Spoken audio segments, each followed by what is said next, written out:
Welcome to the Spotlight segment. This is a segment dedicated to interviews with developers or interesting happenings in the world of Android. And now for this week's episode, here's your Spotlight.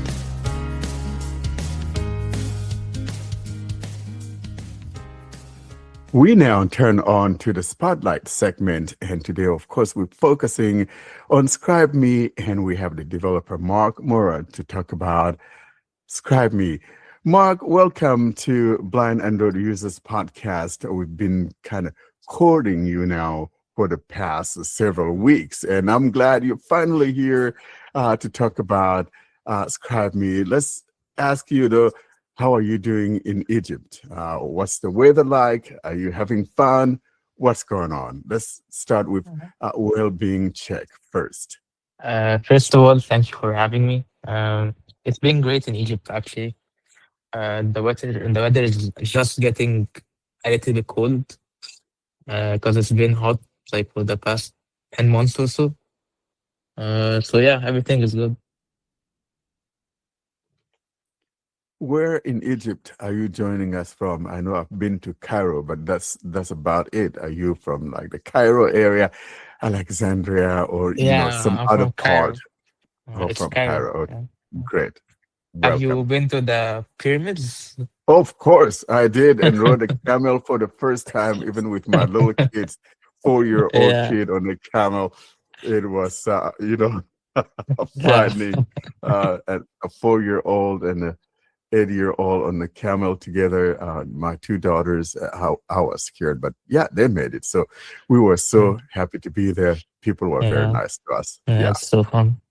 yeah, it was fun. Let's talk about ScribeMe. What a name you got. And usually it kind of baffles me as to how you guys come up with all these names or titles for apps. And I'm kind of thinking of Scribe, and I'm thinking of the Scribe back in the olden days, people that are whose job it was to write things referred to as the scribe.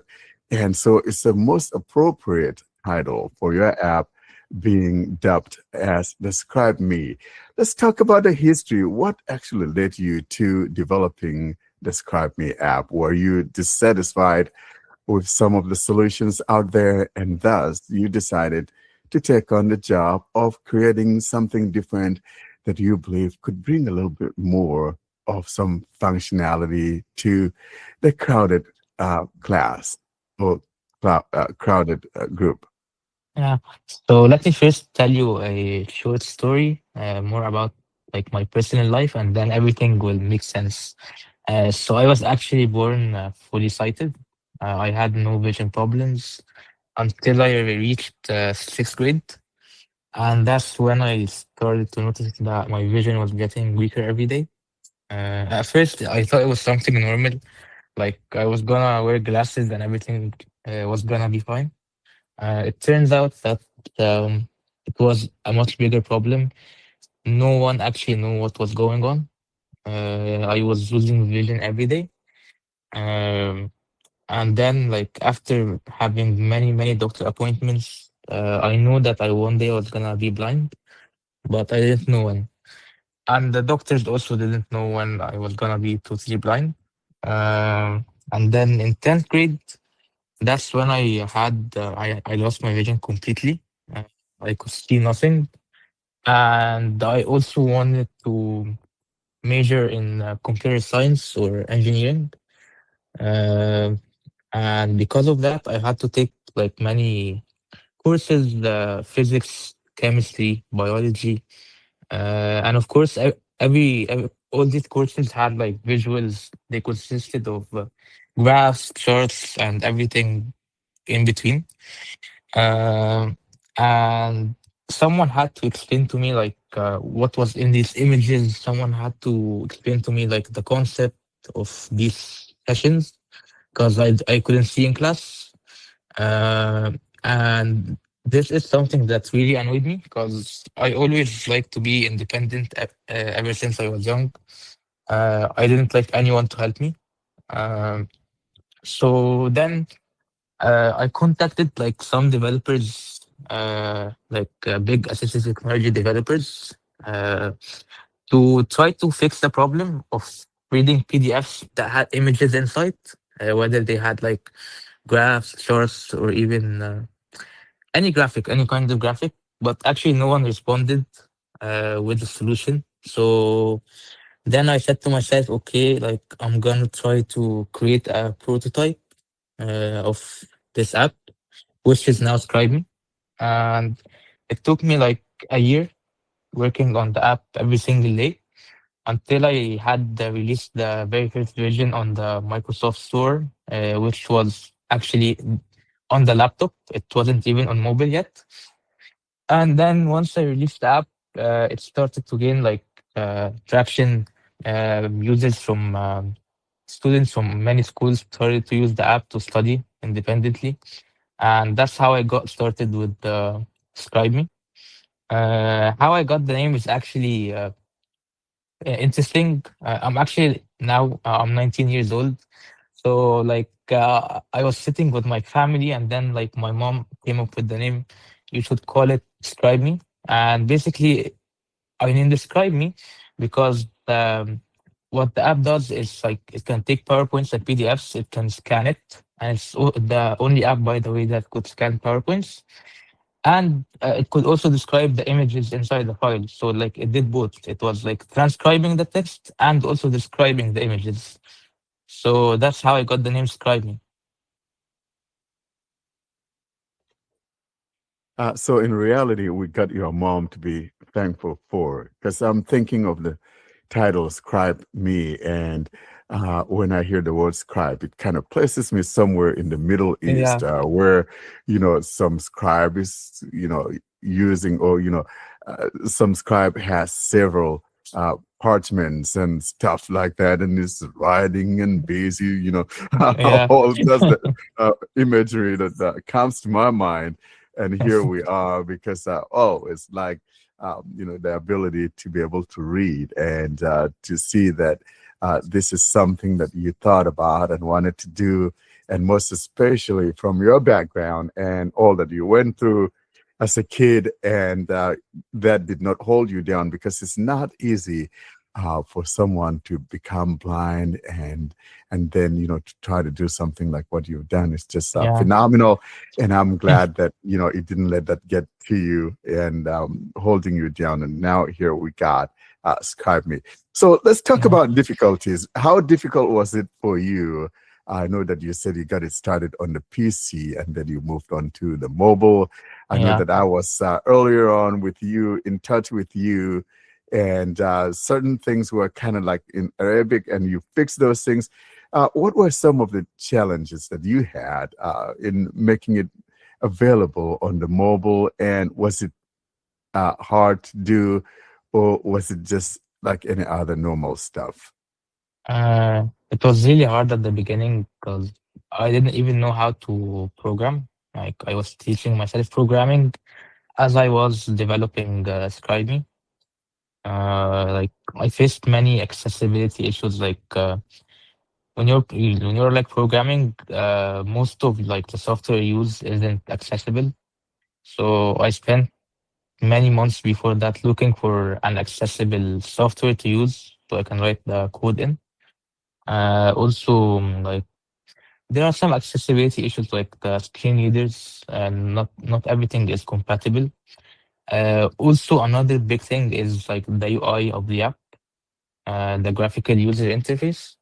Uh, like you need someone cited to tell you like that the UI is good, everything is in place, nothing is to the side, the button looks good, this text looks good, all this stuff. And then like this was like the PC when I was programming on the PC. On mobile, it was a little bit harder because the you actually have to comply with the Apple and Google policies, privacy policies, and all this kind of stuff. So it took us a really, really long time to publish on mobile. And like my goal was to publish on mobile, like on Google Play and App Store at the same time, because the like I don't wanna like be biased towards one over another. Uh, and I actually thought like the first version was gonna be on Google Play first. However, we faced some issues, so we ended up publishing it on the App Store first, and then a month later we published on the Google Play. And currently we have also like the same version on both stores. So like we don't want to leave anyone behind, because I know like many developers, they focus on App Store first, or vice versa. Like when we do an update, we have it on both at the same time. Well, I can tell you that you wouldn't have any grief from me if you have it on Android first, but I think it's a nice idea to have it on both platforms, for example, because yeah, as you indicated, too many times a lot of developers would tell you it's so hard to make something for Android and all of that. And so Android usually winds up waiting and waiting and then coming Yeah, on later on if the developer ever decides to do so. But to see that you actually have the priority to make sure that both platforms are supported, that is a huge plus and worthy of the mention. So therefore, thank you so much for looking out for both platforms. yeah, of course. So I have a comment for you and a question for you. Okay. First, I wanted to just say thank you for sharing your story. I know a lot of us can relate to the type of frustrations that you were going through. And, you know, myself, I have a similar story. I have retinitis pigmentosa, but it doesn't sound like I was affected nearly as much by it as you were. I was legally blind before I went to college, but I was not completely blind. Mm-hmm. But I was to the point where I couldn't see the board. I'm so old. We had actual textbooks back then that we had to Yeah. like page through, and I couldn't see the diagrams in the books. I had to put like a lamp right next to me that was like making me sweat all over the book, like just to see anything. So it was Yeah. very, and my degree was mechanical engineering. So it was like, I wish we had something like this back then. So I'm grateful to you for, putting forth the effort to create a tool like this that can help so many people. And then my question is, and you have to be completely honest, do you use an iPhone or an Android phone as your daily Okay, driver? so I'm gonna tell you something. For my whole life, I've been using Android. And when I was low vision, I was also using Android because like the magnifiers are so much better on Android. But then I don't know why like when I started to use a screen reader, everything was slow, and I didn't know how to customize like the talkback and stuff. So I just had an iPhone.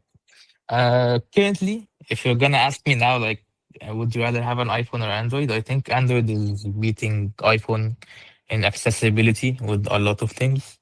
Like, it has really improved in the last 2 years. Like, the only Okay, reason thank I you have for an saying iPhone that. now, yeah, the only reason I have an iPhone now is just because like I bought it like 2 years ago. But most likely, Yeah, if I'm gonna switch, I'm gonna choose Android. nice. Like, it Yeah, I mean, has had a lot of customizability. yeah, the Gemini stuff built into TalkBack, the image descriptions and screen descriptions and follow-up questions for both, that's been a game changer, I think. Yeah, yeah, that's true. I have two questions Okay. and an issue that I'm facing with the app. Okay. Do you want me to start with the questions or with the issue? Let's start with the questions and then the issue. Okay. So your app is the only app that has the ability to identify to notify the user when there is a certain change, like when it sees something that the user asks about. My question is, what is the method that you are using? Is the app just sending like screenshots of the view like regularly to the servers to be analyzed, and then it's able to give the user what he asks for? Or is there any other technique? Because Gemini doesn't have this feature, although Gemini like pretends that it has it. It doesn't have it at all. Yeah, you were talking ChatGPT as about well. live assist, right? Yeah, exactly. Yeah. This is my first question, and the other question is related to the subscription. Okay. I know that the app is mainly focused on the OCR stuff and on the AI analysis of the PDFs and giving the best results. Yeah. This is like it's obvious and it's clear because of the background that you already talked about. However, if I subscribe, what do I get in addition to the more file size and the better, maybe better scanning? So what's actually given to the user when the user subscribes more than the things that you already mentioned in the app itself? Okay. So for your first question, Live Assist, I haven't talked about Live Assist. It's basically a real-time video that could describe to you like your surroundings live as they happen. Uh, like it's still new. It's been 2 months since we published Live Assist. Uh, yeah, it's taking small video clips and sending it to our servers for processing, and it does and that's why you'll find it's giving you constant updates about your surroundings. Like if you move your phone slowly around, when you have it on, it's gonna tell you, for example, I see three people standing in front of you. If you turn right a little bit, it's gonna update. So yeah, we wanna make it so like it's full real-time video. Like we wanna have it with you 24/7, describing to everything live, and we wanna make it smarter so that it knows when to speak and it knows when to not speak. So, for example, yes, you could ask it a question like, "Tell me when you see people in front of me," but it's constantly taking videos to be able to analyze and then come back with a response. No, I don't see people. No, I don't see people. And then, yes, I see people. We want to make it more intelligent where it's full video, uh, so that it won't speak until it really finds someone. Right now, you can notice that it has a little bit of an AI into it. We want to make it more natural. And actually, we have something coming up soon. Like we announced this on our group on the Facebook page. Is that ScribeMe will actually be coming, like it'll be rolling out on the Meta glasses for all blind users very soon, and you'll be able to use Live Assist hands free. And like this would really be helpful for like many users since you would be in a mall or walking in the neighborhood and you wouldn't have to be holding your phone. Your hands would be free, and you could hear the AI describing to you like the what it sees in front of you. If you're looking, for example, for a store in a mall, if you're in a busy area and like you're looking for a family member, it will also be able to recognize family members. So yeah, we have a lot of stuff coming up. Regarding your second question, uh, the subscription includes higher file limits because in the free version, you could only upload one file every 24 hours and it will only scan the first 10 pages. If you want to have higher limits, you need to subscribe. Uh, we have ScribeMe Premium, which offers you 50 files per month, and there is no daily limit. Like you could upload the 50 files in one day if you'd like, um, and it can scan up to 400 pages. And it also includes the option like you could ask the AI any amount of questions. And there's also something hidden in the Snap and Scribe, which allowed you to like upload the photos. With the subscription, you could upload multiple photos at once. For example, if you have WhatsApp and someone sends you like 5 images, you could just share all of them and they'll all be described at once. So it saves you time. That's great. So do you mean that the Live Assist is completely free for now? Yeah, Live Assist is free because like we're still testing it with users. We're still taking feedback, and like I'm also blind, so like my goal was never to get like have profit out of this app. But we're just trying to break even. We don't want to lose money because we don't want to like close the app. But at the same time, like Live Assist is very expensive, so we don't know how longer we'll have it free for, but we'll try to make it free for as long as possible. Completely makes sense. That's great. Actually, my issue with the app is that Live Okay. Assist is not working. It's not completely like the problem is that it's able to tell me what it sees, but it's not able to hear my voice at all. So as if it's not getting the microphone access it needed. Actually, I gave it all the permissions, but nothing. Mhm. Actually, as if it's not really hearing anything from my side. So I don't know if it's a general issue. Actually, I didn't try to see if others are having the same issue because I tested the app like recently. But Mhm. do you have any information if it's actually a general issue? If there's any problem with that, or if there's anything that I should check? Could you tell me what's the screen reader are you using or TTL?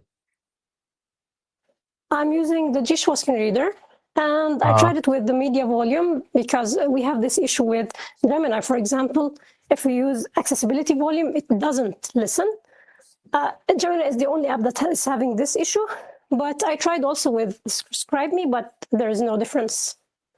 has anyone here tried the Live Assist? Like, was it working normally? Well, for me, it worked for some reason. I mean, I tried Live Assist on my Samsung phone with G-Show. It was working for me. Because like I said, someone had also like complained the same issue, and Mhm. like when I was searching for it, I found that G-Show has an option where you could control your screen reader using your voice. So it always has the mic on in the background, and that's why it's like the app doesn't have access since G-Show always has like mic on. So I think like there was a setting in the G-Show called voice commands. I think if you turn it off, ScribeMe would work. Like it works for some users.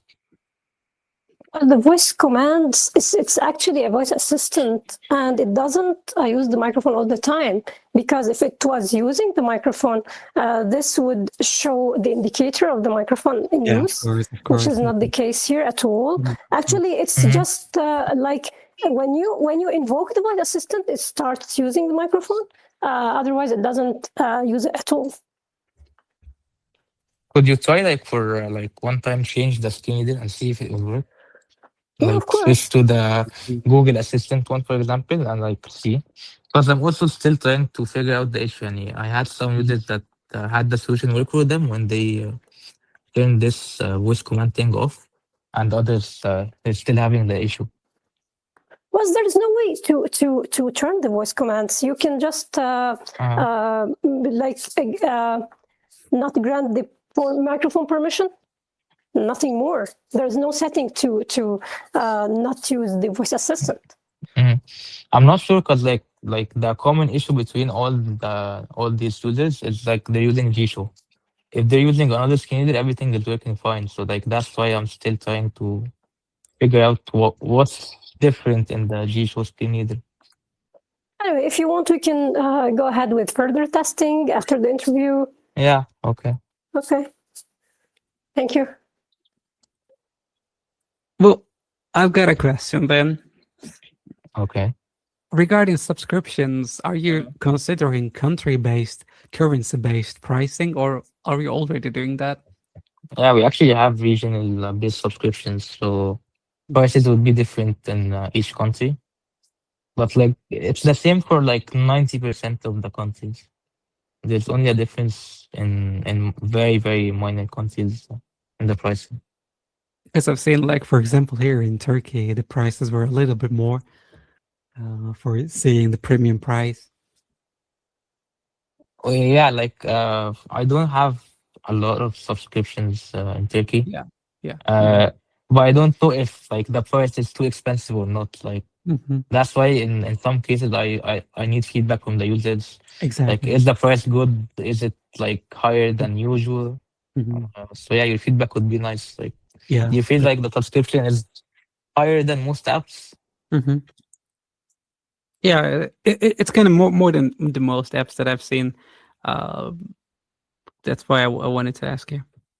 Yeah, okay. I'll look into it and like I'll Hmm. see if I Hmm. can decrease the prices a little bit. Hmm. I do want to mention something here in passing, and that has to do with Karen's concern as to why it wasn't listening to her. And I'm kind of leaning more on the fact that it could be owed to the fact that she's using that confused screen reader, G-Show, Joshua, commentary screen reader, whatever you want to call it. I have ScribeMe now running on my phone here on my Pixel, and I'm just going to demonstrate that live assistant here on live just for giggles. And I don't know if you guys can hear my screen reader. Experience the world in real time. So now I'm going to hit that Volumes. Go live. go live. End button. What do you see in my camera view? I see a desk with a lot of items on it, including a white desk lamp, a yellow mug, and several brown How about now? What do you see right now that I've moved the camera? Now I see a laptop screen towards the bottom of the frame, a metal stand, and a window with blinds in the background. There's also a red box to the right of the stand. Thank you. So I just wanted to mention that I think it's probably G-Show that's messing up. It's not behaving well with Yeah. the app in question. That's my, that's my suspicion here, that that's the problem. Yeah, but there's still an issue, even if it's related to G-Show, because other apps work, ChatGPT work. I can get calls, and even with VoIP applications. So all apps work normally. I said that with Gemini, there is the issue of using accessibility volume, which is only related to Google Gemini. If you use the media volume for G-Show, it works well with no issues. So the thing is, we should just look at the issue to try to find the real cause, and I hope that that's Mark will why be like able to, he will be able to find a solution. yeah, like we can test after the interview, and like hopefully we could find a solution. Yeah, so I'm thinking there's something between the two apps that's not working, or they're not agreeing with each other. Because if it works with other ones, but not this, then there's definitely something between the two apps that's not jiving right. Yeah. Let's talk about the scanning capability, Mark, because one could also scan documents, right? So for example, it's not just that I could only upload books or documents, but if I have a written document, for example, I could also use that to scan that written document on a piece of paper. And would that only be limited to a printed text, or would it also do a handwritten document? You can also do handwritten documents. You have this tab called Snap and Scribe. You could take a photo of a paper or a physical document, handwritten, anything, and it will automatically extract all the text for you. So it can automatically detect the difference between like if this image needs the scanning, like text extraction, or it needs description. Is that scanning capability also limited just as the uploading of books, or is that different? No, it doesn't have limits. Nice. One final question. Actually, it's about the limit. If I exceed the limit, is there any way to buy more files, for example, or more quota, so before my subscription period ends? No, it will put you in the free plan until your subscription renews, but we didn't have users finishing their subscription plans. And we're also working on another subscription plan, which will give you even higher file uploads. So the current one we have is 50 files per month.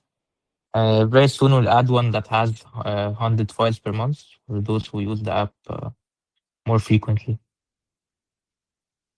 I can see where Karen is coming from, and probably could be something that you could look into. So in other words, for example, let's say I'm a free user and my free subscription or file limit has been reached.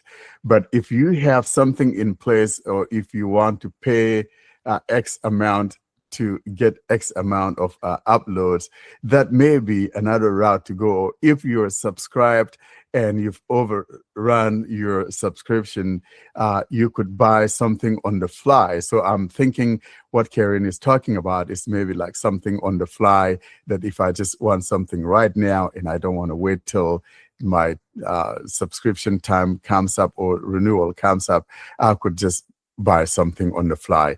Karen, is that what you're talking about? Yes, exactly. Yeah, like I get you. Yeah, we could work on that. So you mean like if you finish the 50 files, you need more files, so you could like buy 10 more files on the go without having to wait until your subscription renews, right? Exactly. Yeah, So I've overrun my subscription or my file limits, but then there's something urgent that I need. I can just be able to buy that for that moment in time to be able to have yeah. access, rather than wait till my renewal time comes up. We can do that. Yeah, That would be great. yeah, great. Well, thank you so much, Mark, for coming on. And next week, though, we have our celebration, and I want you to come on. So let's not be hiding again, because then I'll be a little bit upset with you. Just kidding. But next week, we have our celebration coming up, the 5th anniversary of Blind Android Users Podcast. And we like developers like yourself and others to come on. But we want to thank you so much for coming on and to talk about ScribeMe. And again, you guys, if you're hearing this for the first time, of course, that ScribeMe is what we've been talking about, something you could use in reading your books or scanning your documents and all of that, and using the live assistant, as I just demonstrated a little while ago. And we do want to thank you so much. How do people get hold of you, Mark, in the event that someone has some questions, they want to reach you? Should they just get through to the Play Store and click on that contact and find you that way? Or is there a website? Or how is your preferred method of wanting people to get hold of you, should someone have some So we additional have questions? many ways. First, you could contact us through the website. You could find me on Facebook. My name is Mark Morad. Also, we have a ScribeMe page on Facebook. If you write ScribeMe, you'll find the page. You have a contact us section in the app. So yeah, there are many ways to contact me or contact the team. Thank you so much. And again, we appreciate you coming on here to talk with our listeners. And as always, if something major happens, we want you to come back. So in Yeah, other sure. words, we're holding you to it, and you're going to promise us that you'll come back again whenever we reach out to you to come on. And it's not going to take another 5 weeks, right? Yeah, true. It's not only like I had exams and things like Yeah, that I because know. I'm still in I'm college. just giving So you a bad time. Yeah. well, yeah, of course. Like I'll be happy to be here again. Thank you so much. And we look forward to seeing you next week if you're able to make it. And it's, of course, going to be the same time. And we'll be putting that URL out there for folks to be able to join us next week. Thanks Yeah, again, sure. Mark, for coming on. And we appreciate you. Thanks. It's nice meeting you. Nice meeting you too. Thank you so much for being with us. That was really nice. Yeah, thank you for having me. Thank you for being with us today. And you will be back when the problem with Joshua is fixed, just to tell Warren that it's now working very well with Joshua. Yeah. We'll Yes. fix it. We'll So, find a yeah, solution. how about we? Yeah, so she's inviting you to come on once you figure out what's going on between these two, where the argument okay. is at, and you got it fixed. And you got to come back, even if it's just for a couple minutes to talk Yeah, about. you're always welcome to join us anytime you want to. Mhm. Yeah, okay, I'm down. exactly. I'm down. Thank you, Karen. Thank you.